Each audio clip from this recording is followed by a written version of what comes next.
Hey, thanks for joining us on the Eat Crunchy podcast. We are three sisters on a journey towards healthy lives using Weight Watchers to get there. We'd love to hear about your journey as well on our Facebook page or at eatcrunchy.com.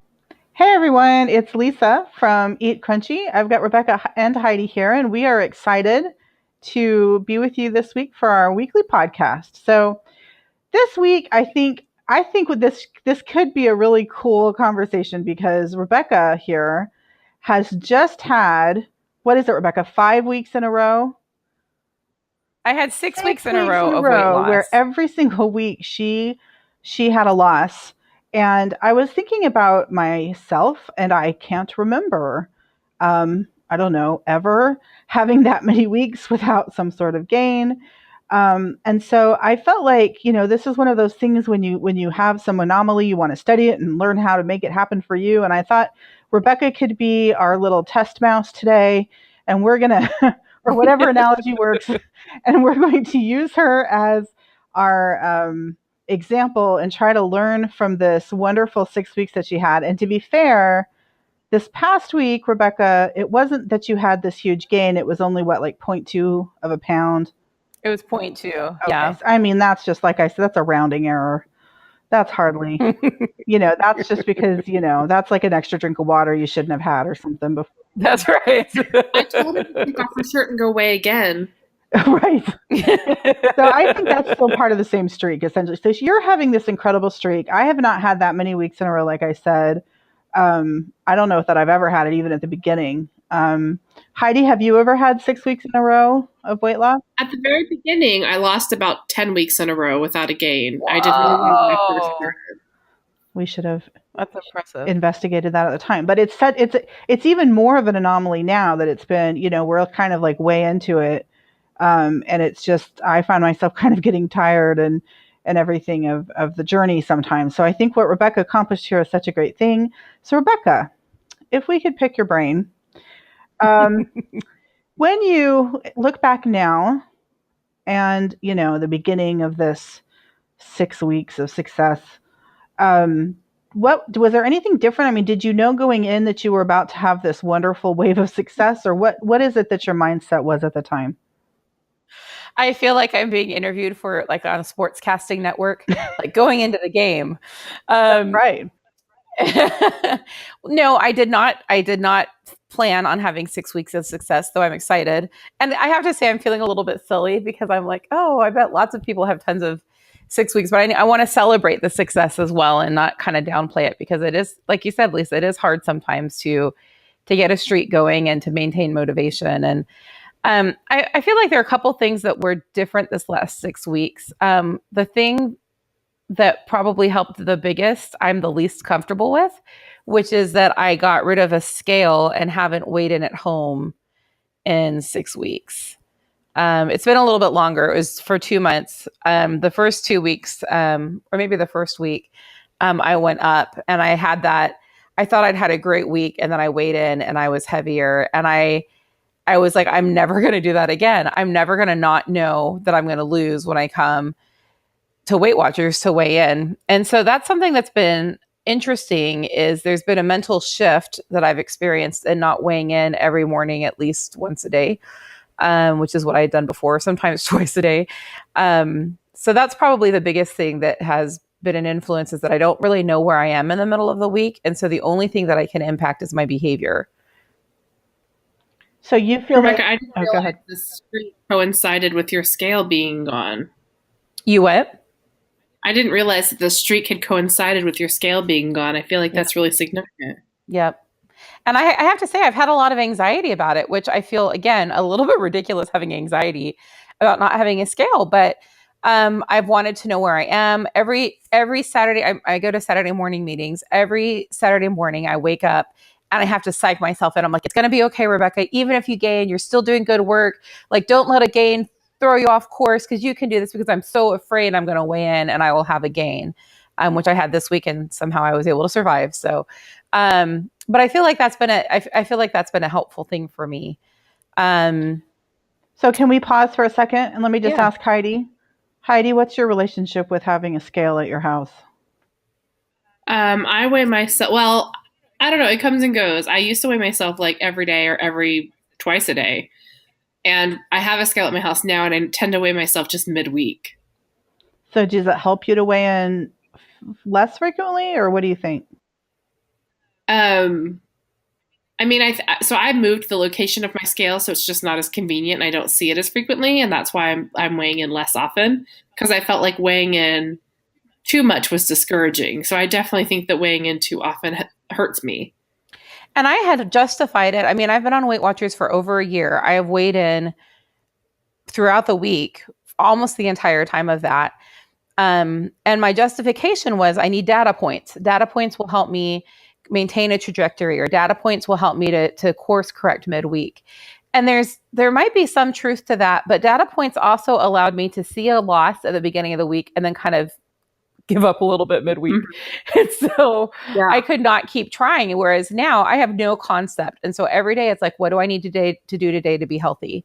And so I've never done this before, really, for this long on Weight Watchers.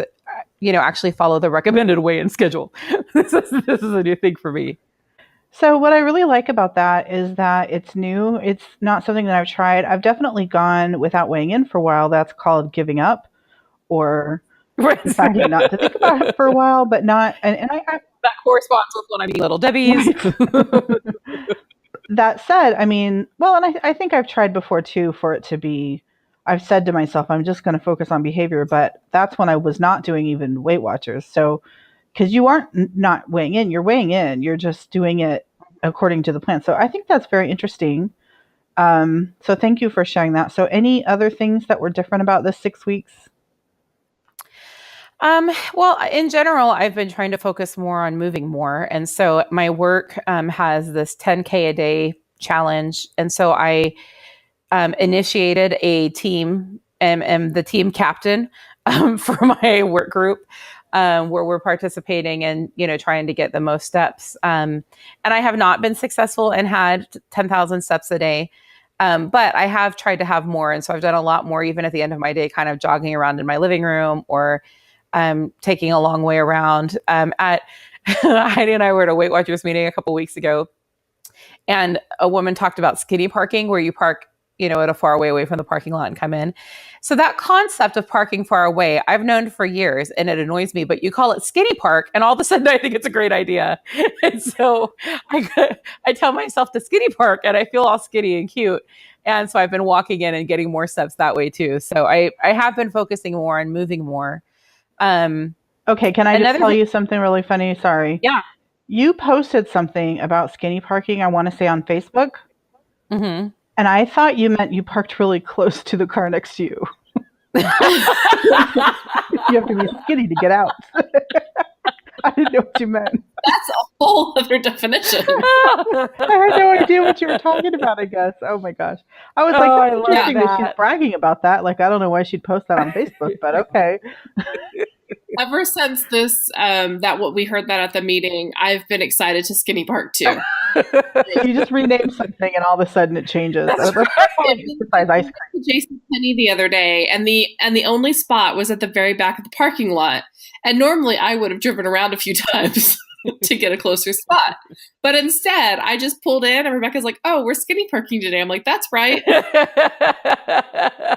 That's so funny. That's so funny. Every week at church, I park at the far end of the parking lot, which happens to be underneath the shade of the tree because I'm in Texas and it's hot. And I'm like, I'm skinny parking at church today. Like, there's something about the name change that was enough that it helped. So yeah, it's ridiculous, but it works.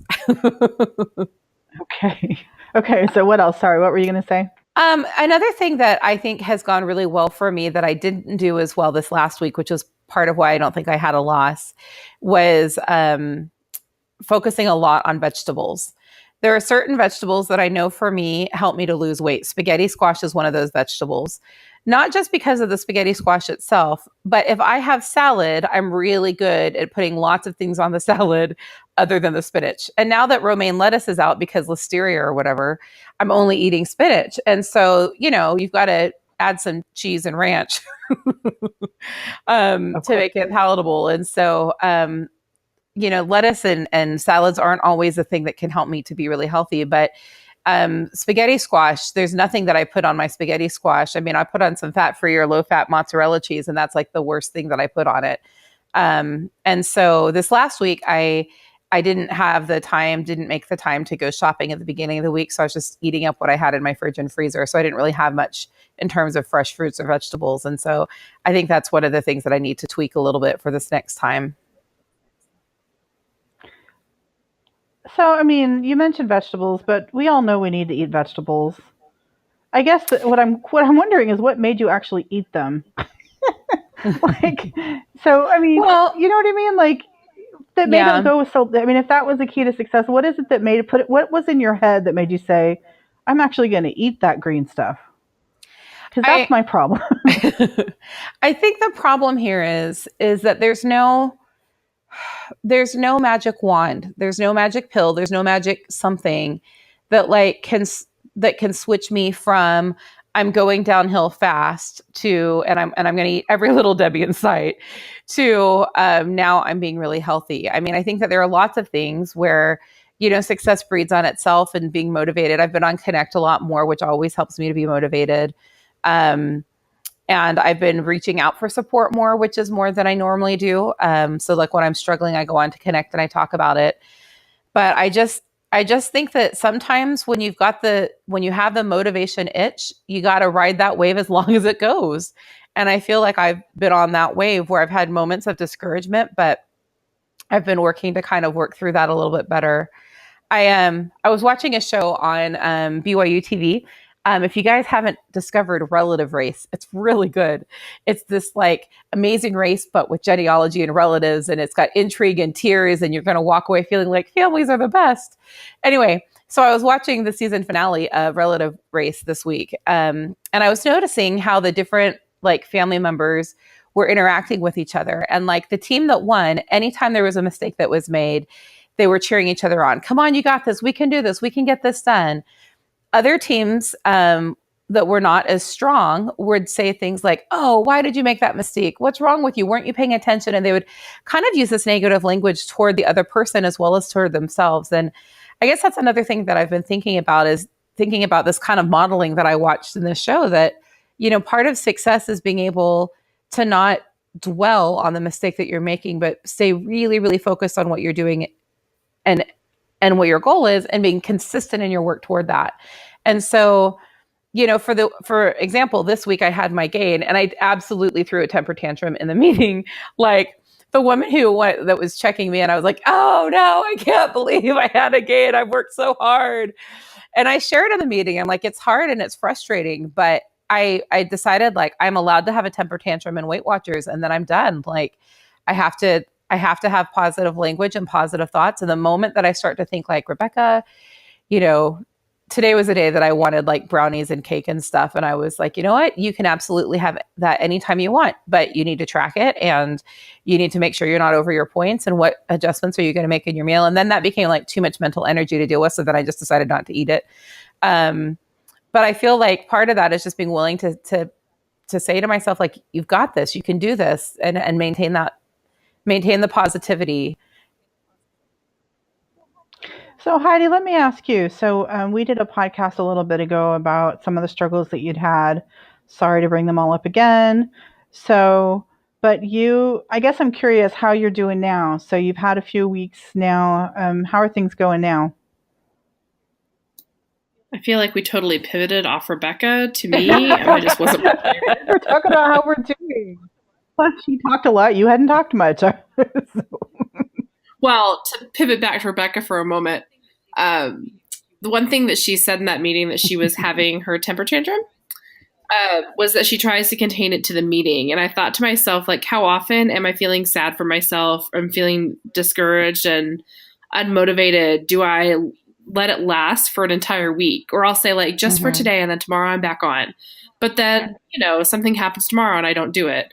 And I'm like, just for today and tomorrow I'm back on. And I think I did that for like 3 weeks just now, where like every day I was going to be like, this is it. This is really my last pity party. And then I'll, buck up. But Rebecca had said, like, I try to contain it to the meeting when I'm not around food and then say that it's done with by the time I'm out in the real world where food exists. And I thought that that was like, I feel like that's an important takeaway that I thought for myself is that I can be discouraged, but if I limit it to the meeting as opposed to a certain time frame or a certain day, there's a definitive end, and I leave the meeting much more encouraged than what, when I walked in. So, to answer your question, Lisa, Thank you. I had gotten back on Weight Watchers several weeks ago, but was not doing well on it. To say I was even working Weight Watchers might be a stretch. I was trying, but I like every day I would start, but then by 3 I would stop tracking and just go to my, my usual eating routine, or something really tasty came along, or I just didn't feel like it. It seemed like so much work. So, I know that what has motivated me the past week and a half, though, is I found out that my health insurance covers Weight Watchers, not just a discount, which is what I thought. I thought it was just like a $5 discount, and I was like, well, that's not worth it. So I signed up for it, and they pay for a whole year for free as long as I attend 2 meetings a month.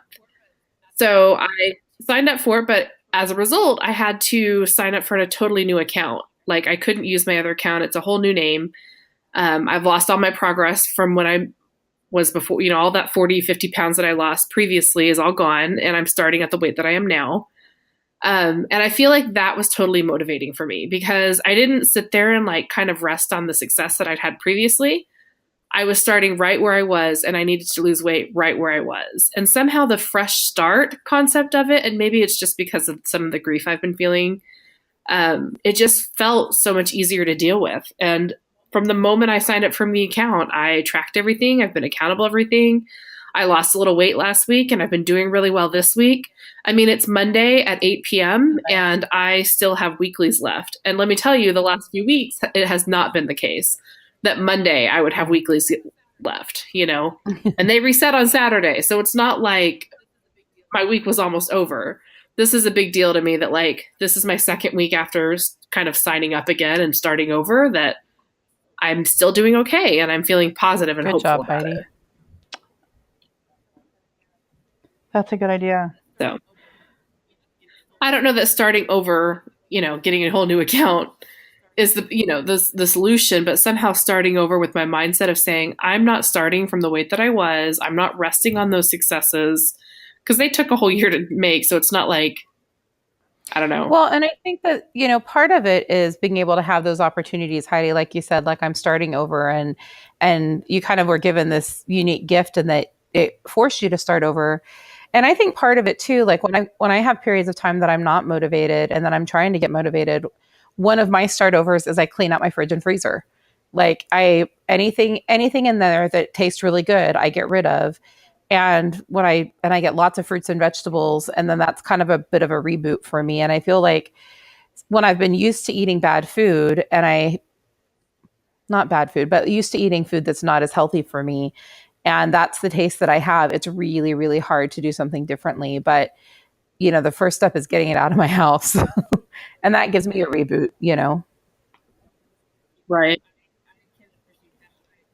Yeah, I can appreciate that. This week I've been working on my own, just kind of organizing my kitchen and making it more minimalistic, because all the stuff kind of makes me feel stressed out and makes me want to eat.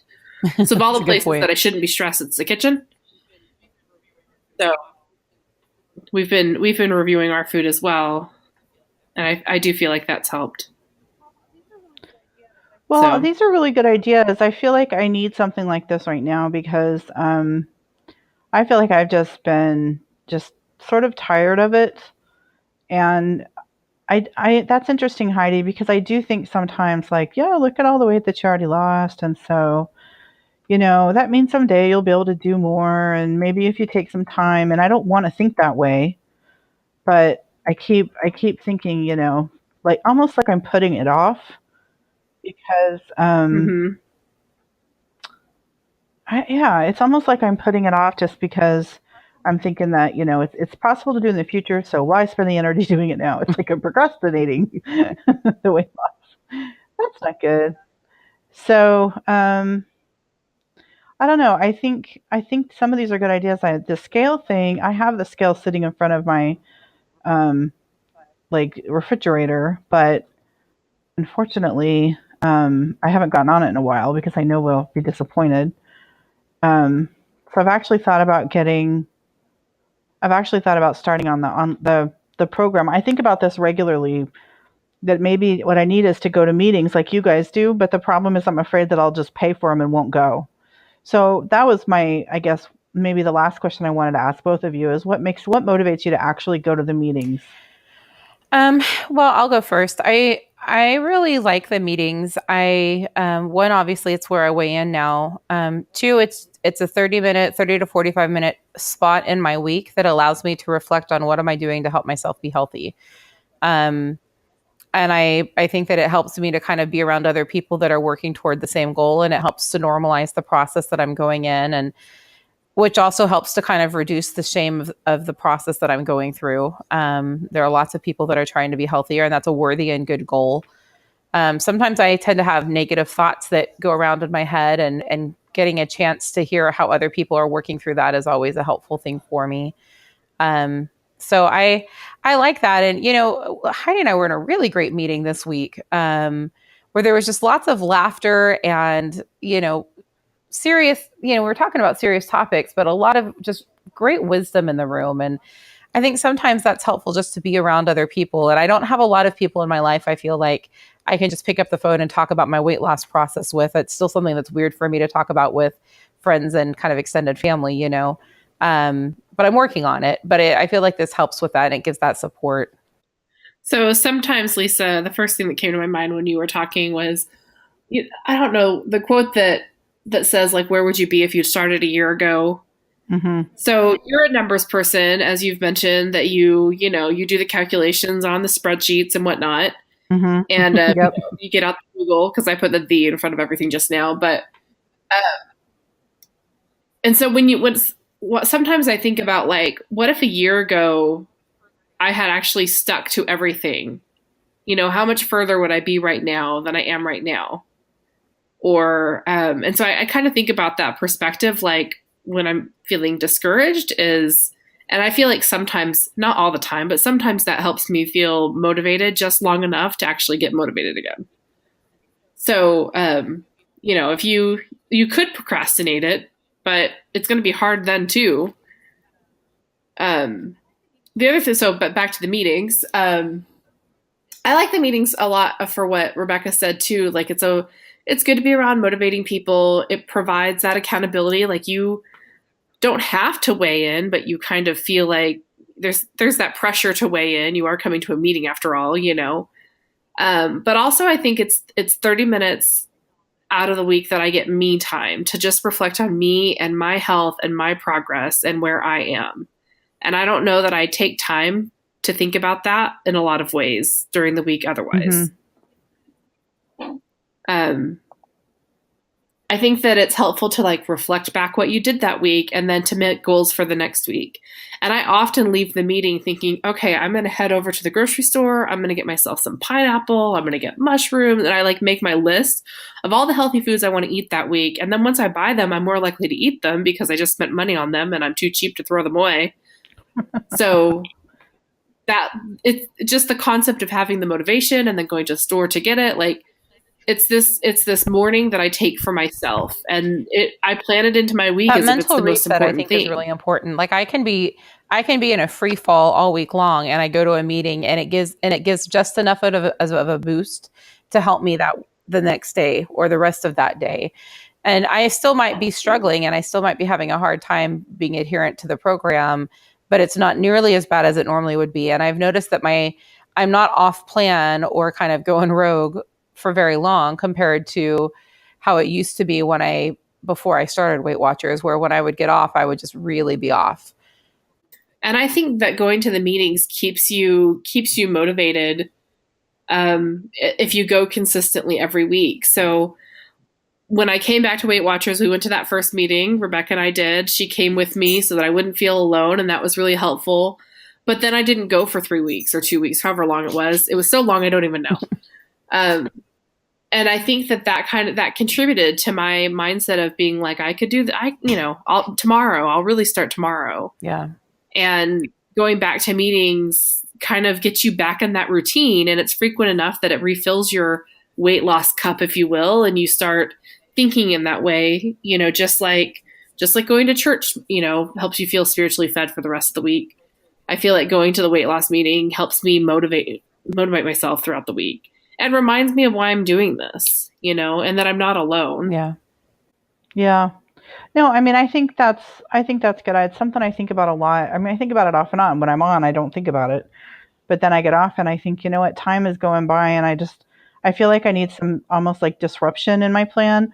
And I don't think it's leaving Weight Watchers because I know better than that. But so part of my reason in wanting to ask Rebecca and you, Heidi, all these questions was maybe a little selfish because I feel like I need some of this motivation right now. So I appreciate it. I think some of the ideas about maybe not focusing on the scale so much, maybe going into meetings. I can't remember all the rest of the ideas that we had today. Good summary, Lisa. Look that up. We'll have to have another conversation about the downfall of that week, because as I reflected, I realized there are a lot of things that I think that I had gotten a little bit lackadaisical and had stopped, I'd been celebrating a little bit more. And anyway, so I have an opportunity to make a course correction. So I'm hopeful that this week will kind of return me back to that success. But the thing is too, Lisa, I guess I want to say, I know that you're struggling with motivation right now. And I think that one of the more recent best pieces of advice, and we've talked about this before, but that I got on Connect, was to track whatever had happened, to track that day and then just move forward. And so, whatever your day has looked like today, track it. And then the very next meal, what can I eat that is going to help me stay within my points? It doesn't even have to be, if you're not to a place where I can eat what's healthy, what can I do to stay within points? And go from there. And I think that I really have appreciated that perspective. And I feel like that's been a really helpful thing for me. So I hope that is for you too. I've struggled with tracking when I'm not doing what I need to do because it makes me feel guilty. And then, so not only am I feeling guilty, but then sometimes I think, well, if I've gone over into my weeklies, why I just want to start tomorrow fresh. So I don't want it to be in the negatives. There's that concept of just starting tomorrow fresh. So I struggle with that a lot. And I wonder if that would help me, Rebecca. I feel like I'm kind of a step away from that. I'm in I don't want to have to think about weight loss. Mm-hmm. You know what I mean? I feel like I'm not quite even close enough to do that. But I appreciate that. When I get there, I'll do that. So I'm happy to hear about your up, Rebecca. Congratulations. And on that note, thanks everyone for listening. And hope you have a great week. Please share with us where you are on the wave, and we'll talk to you later. Bye.